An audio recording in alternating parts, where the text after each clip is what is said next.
Good morning. I hope audio is clear. Yes, sir. So start करते हैं. In the last lecture, I guess we are discussing about the concentration terms, right? So concentration terms में हमने molality, percentage composition, density, ये सब क्या होता है ये सब हम देख चुके हैं. ठीक है, अभी हमें छोटे छोटे न्यूमेरिकल्स की प्रैक्टिस करने की ज़रूरत है फॉर बेटर क्लैरिटी. तो चलिए स्टार्ट करते हैं कुछ numericals.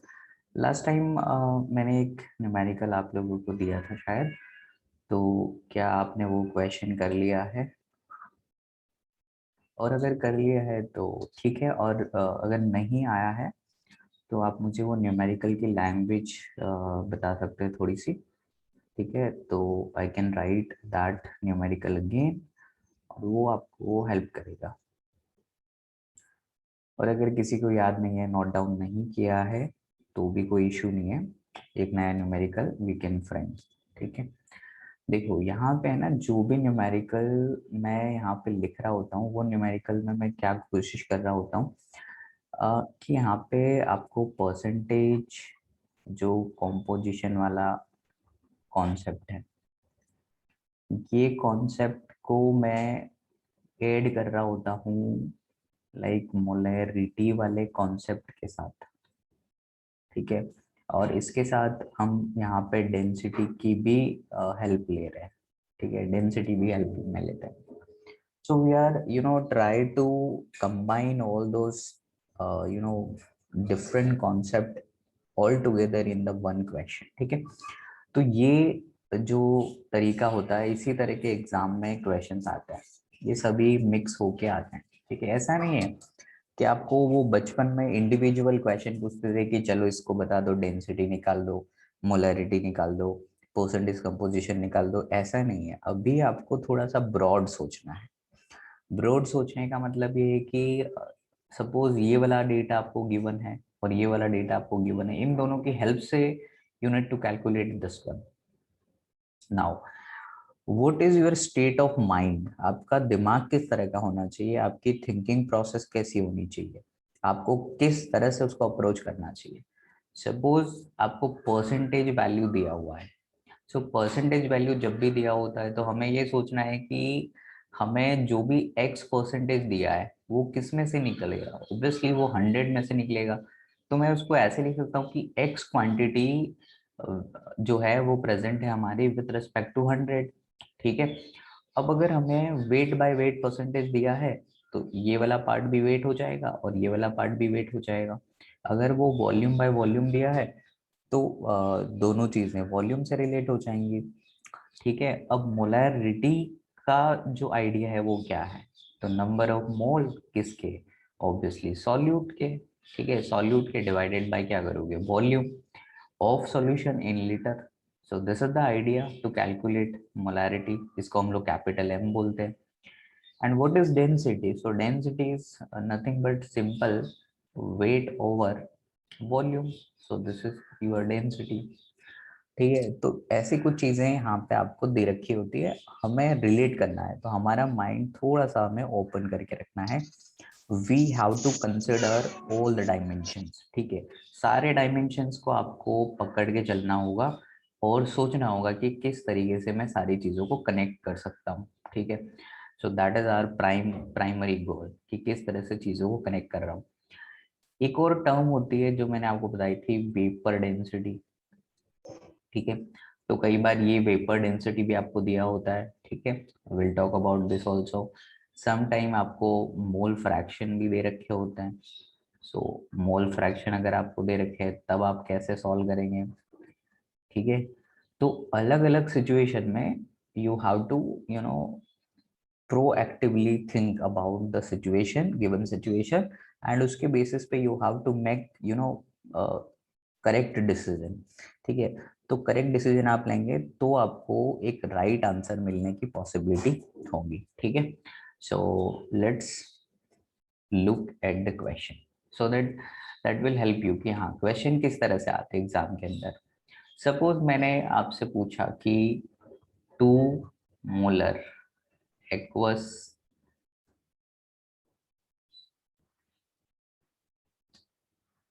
2 molar aqueous solution of H2SO4 having density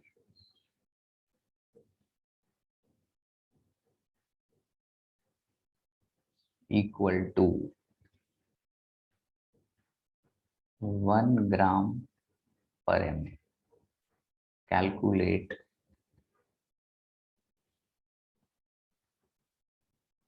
molality and weight by weight percentage composition of solution. So this is the simple question we have. Now you have to think about the question, you have to interpret the language, or you have to make correct decision in order to reach the final goal. Okay, what we need to calculate, we have to think about that. So how we are going to calculate that value, we have to look for those unknown quantities. तो चलिए start हो जाइए और दिमाग लगाइए कि क्या कर सकते हैं हम। जल्दबाजी नहीं करनी है, क्वेश्चन को आपको देखना है, सोचना है, समझना है, ठीक है, कि ये फॉर्मूला लगाना है, वो फॉर्मूला लगाना है, वो सब बाद में सोचना है। पहले ये दिमाग लगाओ कि क्वेश्चन की लैंग्वेज क्या है, ठीक है। तो सबसे इम्पोर्टेंट काम यही है कि लैंग्वेज से क्या हम कुछ निकाल पा रहे हैं कि नहीं निकाल पा रहे। और देखिए आप 11th स्टैंडर्ड के अंदर ये चीज कॉमन है कि क्वेश्चंस आपको डायरेक्टली नहीं मिलेंगे, you are not going to get direct questions. Questions are definitely, they will ask question indirectly, ठीक है। Certain unknown quantities are there, certain known quantities are there, और उसको वो मिक्स कर देते हैं, मिक्स कर देंगे, ठीक है। और तो हमें किस तरह से डिसीजन लेना है वो हमें यहाँ पे सीखना है, ठीक है। देखो यहाँ पे जो पहली स्टेटमेंट है उसका जो इंटरप्रिटेशन है, अगर वो समझ में आ रहा है आपको, तो मेरे ख्याल से आप है ना बहुत अच्छे से इस क्वेश्चन को कर सकते हो। यहाँ पे लिखा है कि 2 molar aqueous solution of H2SO4, ठीक है। तो ये इसका पार्ट 1 है। अगर इस पार्ट 1 का इंटरप्रिटेशन आपको लिखना है तो आप इजीली लिख सकते हैं कि यहाँ पे हमारे पास एक सॉल्यूशन है, वो सॉल्यूशन के अंदर H2SO4 है और वाटर है, ये दो चीजें हैं। और हमें ये भी समझ में आ रहा है कि ये यहाँ पे सॉल्वेंट है और ये हमारा यहाँ पे सॉल्यूट है, ठीक है। अब हमें इसको इंटरप्रेट करना है। तो ये बोलता है कि 2 मोलर सॉल्यूशन है, so what is the meaning of 2 molar solution. तो हम ऐसा लिख सकते हैं कि 2 मोल solute is dissolved in 1 liter solution, तब जाके हमें 2 मोलर मिल जाएगा। हम क्या करते हैं, पहले से मान लेते हैं कि 1 लीटर सॉल्यूशन है हमारे पास, ठीक है, और उसमें 2 मोल सॉल्यूट के डिसॉल्व है। इसका मतलब हमें क्या डेटा मिल गया, तो हमें भाई इसका डेटा मिल गया। इसका क्या मिल गया डेटा, इसका डेटा मिल गया कि ये 2 मोल है, ठीक है। और हमें एक और चीज पता चल गई, volume of solution. Volume of solution ये कितना हो गया, 1 लीटर हो गया, ठीक है। तो ये दो चीजें हमारे पास है। और आपको पता है कि यहाँ पे आपको ना मोलालिटी फाइंड करने का है। So what is the formula to calculate molality. Molality का फॉर्मूला क्या है, तो मोलालिटी जिसको हम लोग स्मॉल m लिखते हैं, this is equal to weight, sorry this is number of mole solute के, so number of moles solute के divided by weight of solvent. Solvent K G में आपको लेना होता है, ठीक है। तो मेरे ख्याल से यहाँ पे आपको कोई दिक्कत नहीं होगी। Number of moles, number of mole तो यहाँ पे ये दिख रहे हैं हमें, but what about weight of solvent? यहाँ पे ये बड़ा प्रॉब्लमेटिक है, because we don't know weight of solvent, ठीक है। बट हमें एक चीज का आइडिया है और वो है डेंसिटी। तो क्या हमें ये डेंसिटी मदद कर सकता है? ऑफ कोर्स कर सकता है। कैसे कर सकता है? तो भाई अपने को डेंसिटी का मतलब तो मालूम होना चाहिए कि डेंसिटी इज इक्वल टू क्या होता है, वेट अपॉन वॉल्यूम या मास अपॉन वॉल्यूम। तो अब हमें मास टोटल मिल जाए और वॉल्यूम क्योंकि हमें पता है 1000 1 लीटर है, तो 1 लीटर को हम क्या लिख सकते हैं, 1000 ml लिख सकते हैं, ठीक है। तो 1000 ml हो गया। तो अब क्या होगा कि हम है ना डेंसिटी की वैल्यू 1 रख देंगे, ठीक है। और ये वेट आ जाएगा अपने पास, ये कितना है, 1000 है। तो यहाँ से जो वेट ऑफ सॉल्यूशन है, जो m यहाँ से आ रहा है, तो m का वैल्यू कितना हो जाएगा, 1000 ग्राम हो जाएगा। क्या ये बात सबको समझ में आई? यस यस और नो? ठीक है, बहुत बढ़िया। ठीक है, सबको समझ में आना चाहिए। और देखो कोई जल्दबाजी आपको करनी नहीं है, ठीक है। Don't you know come under panic situation, ऐसा एकदम। सर। हाँ जी। सर ये 1000 ग्राम वाला वापस से एक्सप्लेन करना। डेंसिटी का फॉर्मूला मालूम है बच्चे? डेंसिटी क्या होता है? डेंसिटी होता है मास अपॉन वॉल्यूम, होता है कि नहीं? अब यस डेंसिटी डेंसिटी किस में दिया है, ग्राम पर एमएल में दिया है। तो अगर मैं यहाँ पे 1 लिखता हूँ, तो ये वेट मुझे किस में होना चाहिए, ग्राम में। और ये मुझे किस में लेना पड़ेगा, एमएल में। मेरे पास वॉल्यूम कितना है, 1 लीटर है। 1 लीटर को मैं क्या लिख सकता हूँ, 1000 ml। तो यहाँ पे मैंने क्या लिखा, 1000 ml 1। तो एम की वैल्यू कितनी आ जाएगी, 1000 ग्राम आ जाएगी कि नहीं, बताइए। Yes sir. बहुत सिंपल चीज है, मतलब डेंसिटी अगर 1 है तो मास कितना होना चाहिए, 1। उसके सामने वॉल्यूम कितना होना चाहिए, 1। तब जाके वो राइट हैंड साइड और लेफ्ट हैंड साइड बराबर होंगी, ठीक है। It is just very very simple thing. जैसे डेंसिटी ऑफ वाटर में कह रहा हूँ 1 ग्राम पर ml, इसका क्या मतलब है? इसका सिंपल सा मतलब ये है कि अगर मैं 1 ml पानी लेके आ रहा हूँ तो उसका वेट कितना होगा, 1 ग्राम होगा, बस। That's all, you have to think like that. बहुत सिंपल दुकानदारी आपको करनी है, ठीक है। मतलब आपको दुकान ऐसे चलानी है कि लॉस ना पड़े, ठीक है। तो दिस इज द थिंग। अब क्या हो रहा है कि ये जो वेट ऑफ सॉल्यूशन है, इसमें तो दो चीजें हैं, सॉल्यूट का भी वेट है। तो अब मुझे ये बताओ कि वेट ऑफ सॉल्यूट में कैसे निकालूंगा, how we are going to calculate the weight of solute. Solute का वेट कैसे निकलेगा, सर ये moles into molar mass of H2SO4। बहुत बढ़िया, very good. So this is the simplest thing we have. Mole आपके पास है, मोलर मास कितना होता है, 98। ये क्या आ गया, वेट ऑफ सॉल्यूट, ठीक है। ये बहुत बेहतरीन है, ठीक है। तो इतना सा आपको करना था, तो इसको डब मल्टीप्लाई करेंगे तो ये कितना हो जाएगा 16, ये कितना हो जाएगा 18, और ये हो गया 19। तो 196 ग्राम क्या आ गया, सॉल्यूट का वेट आ गया। अब आप मुझे बताइए कि वेट ऑफ सॉल्वेंट कितना आ जाएगा। तो मैंने लिखा 1000 - 196। अब मुझे बताइए, किसी बच्चे को कोई डाउट है इसके अंदर? Weight of solvent is equal to 1000 - 196। क्यों? क्योंकि यहाँ पे हम 1000 निकाल चुके थे ना, total weight of the solution. तो अब हमारे पास वैल्यू कितना आ जाएगा, वैल्यू आ जाएगा 1000 में से 196 आप, सर 804। 804, ठीक है। सो 804 विल बी द आंसर। ये हमारा वेट ग्राम में आया है, ठीक है। अब ग्राम में नहीं चाहिए मुझे, यहाँ पे वेट किस में प्लेस करना है, किलोग्राम में प्लेस करना है। तो what will be the value in terms of kilogram? तो आपके पास मोल्स कितने सॉल्यूट के, वो हैं 2, ठीक है। और जो हमारा सॉल्वेंट है उसका वेट है 804, ठीक है, डिवाइडेड बाय 1000, क्योंकि आपको किलोग्राम में चाहिए answer. So this is going to be, अगर आप इसको सिंप्लीफाई करेंगे तो ये 804 है। अब इसको सॉल्व करने के बाद जो भी आपका आंसर आएगा वो आपका मोलैलिटी होगा। Is it okay to everyone की मोलैलिटी आपको कैसे मिलेगी अगर आपको मोलर सॉल्यूशन दिया होगा? तो समझ में आ रही बात? वी हैव टू थिंक कि डेंसिटी से हम क्या कर सकते हैं, ठीक है। सो डेंसिटी यहाँ पे क्या रोल प्ले कर रहा है, सपोर्टिंग रोल प्ले कर रहा है। डेंसिटी आपको सपोर्ट करके दे रहा है कि हाँ हमें ऐसे सोचना चाहिए। ठीक है, बहुत सिंपल चीज है ये। तो इस तरीके से आपको ये सोचना है, ठीक है। तो आगे बढ़ते हैं। अब हमें है ना सेकंड पार्ट सॉल्व करना है कि वेट बाय वेट परसेंटेज निकालिए। तो वेट बाय वेट परसेंटेज कैसे निकालेंगे? तो नेक्स्ट पेज पे चलते हैं। देखिए यहाँ पे हमें बस कुछ करना नहीं है। Weight by weight percentage is equal to क्या था?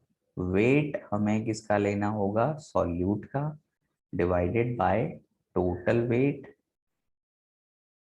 Wait into 100। ठीक है, तो वेट ऑफ सॉल्यूट कितना आ गया था? 196। Is it okay? अगर किसी को नहीं पता चल रहा है तो यहाँ पे देख लो, ये हमारा सॉल्यूट का वेट था 196। Is it? ठीक है, अब देखो 196 आ गया। टोटल वेट कितना था सॉल्यूशन का? 1000 था, इनटू 100। सो इसको सिंप्लीफाई कर लो, कितना बन रहा है ये? 19.6%। क्लियर है बात? Yes sir. ठीक है, नाउ इसी क्वेश्चन को थोड़ा मैं मॉडिफाई करके आपके सामने रखता हूँ। ठीक है, अब देखो, अब मैंने क्वेश्चन को इस तरह से लिखा कि 19.6 percentage wait by wait aqueous solution of H2SO4 having density 1 gram per ml. Calculate molarity and molality of the solution. ठीक है, ये क्वेश्चन को सॉल्व करो। अब आपको पता है कि ये क्वेश्चन है ना, यही वाला है, लेकिन मैंने उसको डिफरेंट लैंग्वेज में लिखा है। तो उम्मीद कर रहा हूँ आप समझ पा रहे हैं। देखो, जो मैंने लैंग्वेज है ना वो थोड़ी सी शिफ्ट कर दी है। यहाँ पे देखो, ये चीज आपका जो मोलारिटी का आंसर है वो कितना आएगा, आपको यहाँ पे पहले ही पता है कि 2 मोलर आंसर आना चाहिए। ठीक है, और मोलालिटी कितना आना चाहिए, तो इसको सॉल्व करने के बाद जो आंसर आएगा वो आएगा। ठीक है, तो अब आपके सामने आंसर ऑलरेडी है, तो आप इसको सॉल्व करिए। कैसे करेंगे, ट्राई करो। सेम क्वेश्चन है आपके पास, सिर्फ मैंने क्या करा है, लैंग्वेज बदल दी है। ठीक है, और मैं आपके सामने आंसर भी लिख देता हूँ कि इसका आंसर कितना आ रहा है, 2 मोलर। ठीक है, और इसका आंसर कितना आ रहा है, तो 2 मल्टीप्लाई बाय 1000 डिवाइडेड बाय 804। और ये कैसे, यूनिट क्या होगा, मोल पर केजी, और इसका यूनिट क्या होगा, 2 मोल लीटर इनवर्स। क्लियर है बात? तो यस ये सर। आंसर आपके सामने आना चाहिए। तो अब आप दिमाग लगाना शुरू करिए और सॉल्व करिए। कैसे करेंगे?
Sir molarity equals equals to 2 and molality equals to 0.554.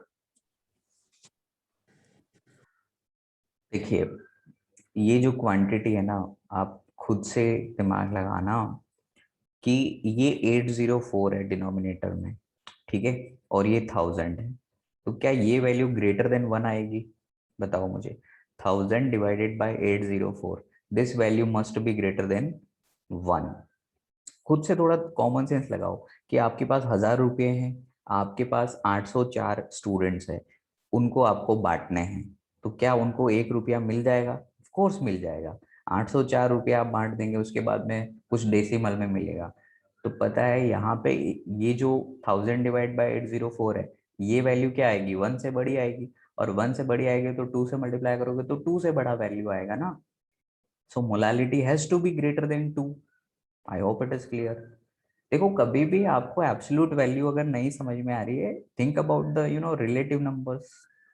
Late say मैं आपको बोलता हूँ कि आप है ना 1000 डिवाइडेड बाय 496 करके बताओ कितना वैल्यू आएगा। अब ये वैल्यू, ऑप्शन हमारे पास क्या होते हैं? ऑप्शंस होते हैं जब हम कॉम्पिटिटिव एग्जाम की बात करते हैं। तो अब है ना 1000 डिवाइडेड बाय 500 मेरे को मालूम है कितना होता है, 2, ठीक है। अगर ये 496 है तो ये 2.05 जैसा हो जाएगा, इसमें क्या दिक्कत है? Is it okay? Yes, sir. 2 से थोड़ा बड़ा आएगा ना, थिंक अबाउट इट। देखो ऐसा है, हर चीज बचपन की तरह आप कैलकुलेशन करने नहीं बैठोगे। प्लीज अंडरस्टैंड दिस थिंग कि छोटे बच्चे की तरह आप ऐसे इस तरह से 1000 लिखोगे, फिर ऐसे करके 496, फिर टेबल पढ़ोगे 496 का 1 टाइम या 2 टाइम्स लिखा, फिर यू में लाइक यहाँ पे ऐसे लिखा कि ये 12 हो गया, फिर ये 18 और एक 19, उसके बाद में 8 और एक 9, ऐसे करके फिर माइनस किया। ये सारे काम नहीं करने होते हैं, ठीक है। अगर आप ये काम करोगे ना तो आप समझ जाओ कि आप कंपटीशन से बाहर हो गए पहले ही। क्यों बाहर हो गए? आप जानते हैं कॉम्पिटिटिव एग्जाम में टाइम का कितना वैल्यू होता है। अगर आप नीट की प्रिपरेशन कर रहे हो तो आपके पास है ना सिर्फ 1 मिनट होता है एक क्वेश्चन को करने के लिए। तो अगर आपकी स्पीड थोड़ी भी कम खराब है तो आप समझ जाओ कि आप रेस से बाहर हो, मतलब आपके डॉक्टर बनने का सपना खत्म हो जाएगा। सबसे इंपॉर्टेंट है कैलकुलेशन स्पीड, तो बहुत जल्दी आनी चाहिए और ऑप्शन को देखना आना चाहिए, एक चीज, ठीक है। तो जेडब्ल्यू में भी टाइम की बहुत प्रॉब्लम होती है क्योंकि मैथ्स और फिजिक्स बहुत टाइम कंज्यूम करते हैं। सो केमिस्ट्री के अंदर आपको स्पीड बढ़ा के कम से कम केमिस्ट्री में आपको 1 आवर का जो टाइम है उसमें से 30 मिनट में खत्म करना होगा केमिस्ट्री, तब जाके आप फिजिक्स और मैथ्स में अच्छा कर पाओगे, ठीक है। So definitely you have to speed up yourself. और अगर आपको ऐसा करने में दिक्कत आ रही है तो आप है ना छोटी क्लासेस की मैथ्स की बुक उठाओ, उसको बार बार प्रैक्टिस करो, जो कैलकुलेशंस वाला पार्ट है उसको लिख के देखो, बार बार कैलकुलेशन करो, अप्रोक्सीमेट करो, ठीक है, क्या आप उसके करीब अप्रोक्सीमेट वैल्यू के आसपास पहुंच रहे कि नहीं पहुंच रहे। These are the exercise you can practice right now, ठीक है। मिडल ऑफ द कोर्स आप बीच में, जैसे आप 10-15 चैप्टर पढ़ चुके हैं 11th के, उसके बाद में आप ये कोशिश करने बैठोगे तो वो यूजलेस हो जाएगा। अभी आपके पास टाइम है, अभी हमने कोर्स को स्टार्ट ही किया है, तो आप यहाँ पे अपने ऊपर एक्सपेरिमेंट करना चाहते कर सकते हैं, ठीक है। जो लॉजिकल रीजनिंग एप्टीट्यूड इस तरह के क्वेश्चंस होते हैं, अल्फाबेटिकल सीरीज, नंबर सीरीज, उसके ऊपर भी काम करना चालू रखो। वो सारी चीजें क्या होती है आपके mental development, aptitude development, skill enhancement के लिए जरूरी होती है। कुछ लोग ऐसे समझते हैं कि मैं ये सब सीक्वेंस और सीरीज करके क्या कर लूंगा, डॉक्टर तो नहीं बन जाऊंगा मैं। हाँ, तो भाई डॉक्टर बनने के लिए आपको दिमाग चाहिए। आपके सामने कोई पेशेंट आएगा तो आप कैसे उसको ट्रीट करोगे? सबसे पहले उसकी जो चीजें हैं उसको जानने की कोशिश करोगे ना, कि भाई वो क्या खाता है, कहाँ रहता है, कैसे रहता है, किस सिचुएशन में रहता है। फिर आप प्रिडिक्ट करोगे, यू विल प्रिडिक्ट समथिंग कि शायद वो इस तरह के एनवायरनमेंट में रहता है तो शायद उसको इस तरह का डिजीज हो सकता है। फिर आप उसको टेस्ट रिकमेंड करोगे। सिर्फ आप किताबी ज्ञान से उसको ट्रीट नहीं कर सकते, ठीक है। You should use your common sense, ठीक है। तो यहाँ पे भी ऐसा है कि अगर आपका एप्टीट्यूड, एनालिटिकल स्किल अच्छा है, आप सोच पाते हैं बढ़िया तरीके से, सो definitely you will become very good doctor, ठीक है, लेटर ऑन। ऐसे इंजीनियरिंग में भी ऐसा ही है कि अगर आप सोच पाते हैं चीज़ों को, अंडरस्टैंड कर पाते हैं कि आगे मैं कैसे सिचुएशन को टैकल करूँगा, यही तो है चैलेंजिंग टास्क, और क्या है। तो इंजीनियरिंग और मेडिकल में क्या प्रॉब्लम है भाई, आपको इनोवेटिव होना पड़ेगा। ऐसा नहीं कि आप रट के आ गए, ठीक है, 10 क्वेश्चन आपको बोल दिए मैंने और आप रट के आ गए, उसका मैंने टेस्ट ले लिया, आपने बहुत सारा स्कोर कर दिया, तो उससे आपकी आपको कोई खास बेनिफिट नहीं होने वाला है। आपको ज्यादा से ज्यादा सोचना है कि ये चीज को मैं और सिंप्लीफाई कैसे कर सकता हूँ। जो क्वेश्चन आप 5 मिनट में कर रहे हो, क्या मैं उसको 1 मिनट में कर सकता हूँ कि नहीं। किसी क्वेश्चन को मैंने एक तरीके से आपको समझाया, आप सोचिए कि क्या उसका दूसरा तरीका है। यू हैव टू थिंक, अपने घर बैठ के ये एनालिसिस करिए कि आप उस क्वेश्चन को दूसरे तरीके से और शॉर्टेस्ट तरीके से सॉल्व कर सकते हो कि नहीं कर सकते हो। अगर आप ये चीजें अभी से प्रैक्टिस करते हो, और एक और बात, आप खुद से क्वेश्चन बनाना सीखो। जैसे मैंने अभी क्वेश्चन बनाया आपके सामने, तो जब आप क्वेश्चन क्रिएटर बनोगे तो एग्जामिनर के माइंडसेट को समझ पाओगे, ठीक है। आप सिर्फ क्वेश्चन सामने देख के सॉल्व करना शुरू करते हो, इट इज बेटर कि इस पर्टिकुलर क्वेश्चन में मैं क्या चेंज ला सकता हूँ, क्या मैं इस क्वेश्चन को मॉडिफाई कर सकता हूँ। You have to think like that, तो आपको बेनिफिट होने वाला है, ठीक है। So these are the small instructions जो आपको फॉलो करनी है। Now see the solution of this question is very very simple question. देखो यहाँ पे आपको ये वाली लाइन का इंटरप्रिटेशन लिखना है, ठीक है, यहाँ तक का। 19.6 percentage wait by wait aqua solution of H2SO4 का क्या मतलब है। तो मैं यहाँ पे इसका मतलब लिख देता हूँ कि 19.6 ग्राम हमारा सॉल्यूट है, कहाँ पर, तो आप कहेंगे 100 ग्राम सॉल्यूशन के अंदर। ये बात तो सबको समझ में आ गई होगी। तो 19.6 100 ग्राम में है, तो मैं इसको ऐसे लिख देता हूँ, 196 ग्राम किस में होगा, 1000 ग्राम सॉल्यूशन में होगा क्या, नहीं बताओ। और अगर मैं ये कह रहा हूँ कि भाई इसका डेंसिटी जो है 1 ग्राम पर ml है, तो यहाँ से मैं वॉल्यूम क्या बता सकता हूँ, 1000 ml बता सकता हूँ। और इस 1000 ml को क्या लिख सकता हूँ, 1 लीटर लिख सकता हूँ। क्या ये बात समझ में आ गई आपको कि अब की बार फिर से मुझे ये सब करके दिखाने की जरूरत है, नहीं, बहुत सिंपल है। और अगर मुझे इसका मोल निकालना है तो मैं क्या करूंगा, इसको 98 से डिवाइड कर दूंगा, ये मोल आ गए, कितने आ गए, 2 मोल। अब ये मुझे मिल गए 2 मोल। अब मुझे क्या करना है, अगर ये 2 मोल है तो यहाँ से देखो 1000 ग्राम सॉल्यूशन का वेट है और 196 मेरे पास किसका वेट है, सॉल्यूट का।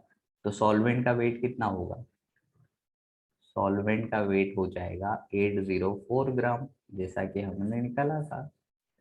तो अब हमें क्या करना है, दो डेटा निकालना है, molarity. So molarity is equal to 2 mole divided by 1 liter. This is equal to 2 mole per liter. अब हमें निकालना है मोलैलिटी। तो क्या करोगे, मोल तो 2 ही है, डिवाइडेड बाय केजी में वैल्यू निकालना है, निकाल दो, आगे answer. Is it okay now,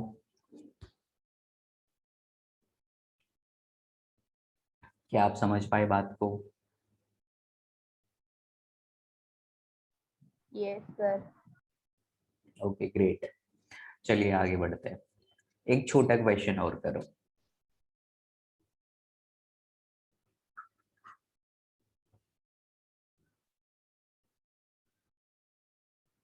यही वाला देता हूँ, 19.6 ग्राम, सिंपल दे दे थोड़ा, 3.65 percentage weight by volume aqueous solution of HCl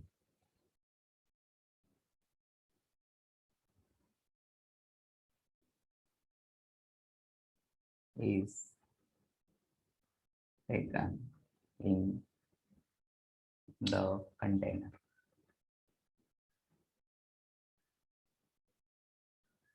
Calculate molarity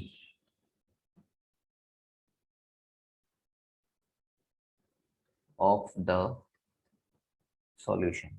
ठीक है, ये सॉल्व करो। इस क्वेश्चन को थोड़ा सा मैंने आसान रखा है, इसमें मैंने डेंसिटी नहीं रखा है, परसेंटेज कंपोजिशन और सामने मोलैरिटी है। तो ट्राई करो इसको कैसे करेंगे।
ओके, सोल्व हो गया। देखो बहुत सिंपल क्वेश्चन है, यहाँ से आप इंटरप्रेट कर लो फटाफट। इसका इंटरप्रिटेशन कौन बताएगा?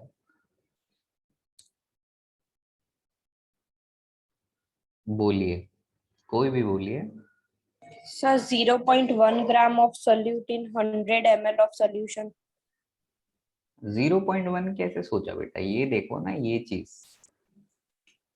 ये क्या है? ऑब्वियसली ये वेट होना चाहिए और डिनोमिनेटर में वॉल्यूम होना चाहिए। तो मैं ऐसे लिखूंगा ना, 3.65 ग्राम HCl कहाँ पड़ा हुआ है?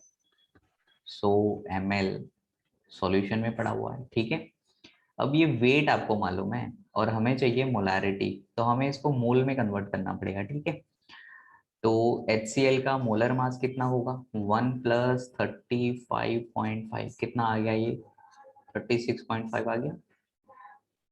तो मोल HCl के कितने आ जाएंगे बच्चों? मोल आ जाएंगे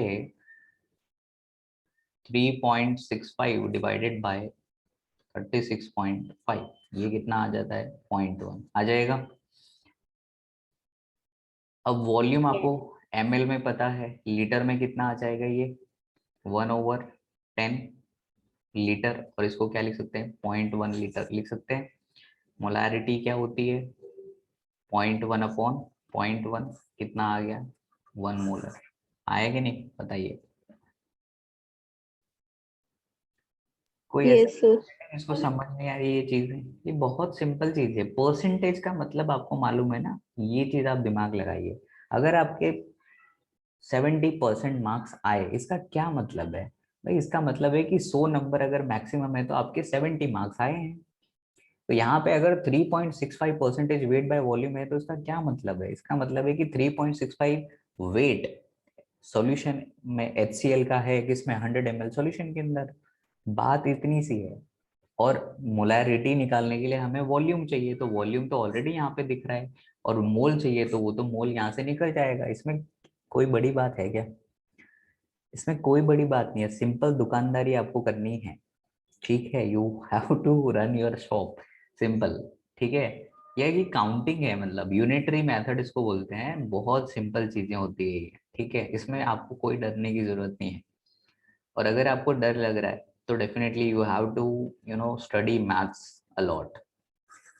आप मैथ्स पढ़िए ज्यादा से ज्यादा, और क्या। ठीक है, that's what I can suggest. और मैं बचपन में छोटे बच्चों को यही रिकमेंडेशन देता हूँ कि आप है ना साइंस के पीछे मत भागिए, आप मैथ्स के पीछे भागिए। ठीक है, आप अपने छोटे भाई बहनों को भी समझा सकते हैं कि 8वीं 9वीं 10वीं ये 3 क्लासेस ऐसी है जिसमें आपको मैथ्स को ही पढ़ना है, क्योंकि मैथ्स अगर आपका स्ट्रांग होगा तो आपको साइंस अपने आप आ जाएगी, ठीक है। तो this is a small request, क्योंकि मैथ्स के बिना कोई पॉसिबिलिटी नहीं है, we have to have a good mathematical skill, ठीक है। So this is the message from my side, ठीक है। तो आप जिसको भी समझा सकते हैं प्लीज समझाइए कि मैथ्स को दिल से पढ़ें, थोड़ा मन लगा के पढ़ें, और हो सके तो लॉजिकल रीजनिंग एप्टीट्यूड वाली पार्ट भी आप करें, जैसे एनटीएससी एग्जाम में जो आता है एक सेक्शन आता है, ठीक है, उसको आप अच्छे से प्रैक्टिस करें। उससे क्या होगा कि आपकी मेंटल डेवलपमेंट, थॉट प्रोसेस आपकी अच्छी होगी, ठीक है।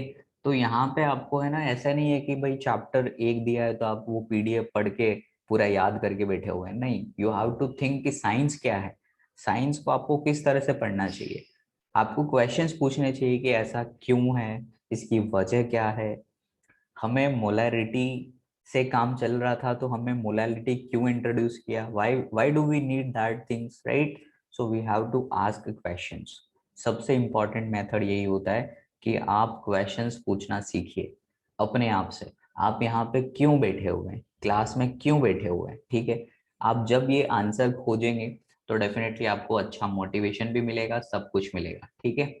And this video is recorded, ठीक है, I will upload this on my YouTube channel, you can watch from that, right, for the revision, ठीक है। तो ये रिवीजन करने के लिए आप वहां से देख सकते हैं, ठीक है। तो आप वहां से देख के रिवाइज करिए, चीजों को अंडरस्टैंड करिए, ठीक है, बार बार देखिए अगर समझ में नहीं आ रहा है तो, ठीक है। तो that will help you anyway. उम्मीद कर रहा हूँ आप चीजों को पकड़ पा रहे हैं, ठीक है। बहुत जल्दी समझ में नहीं आएगा, it will take 1 or 2 months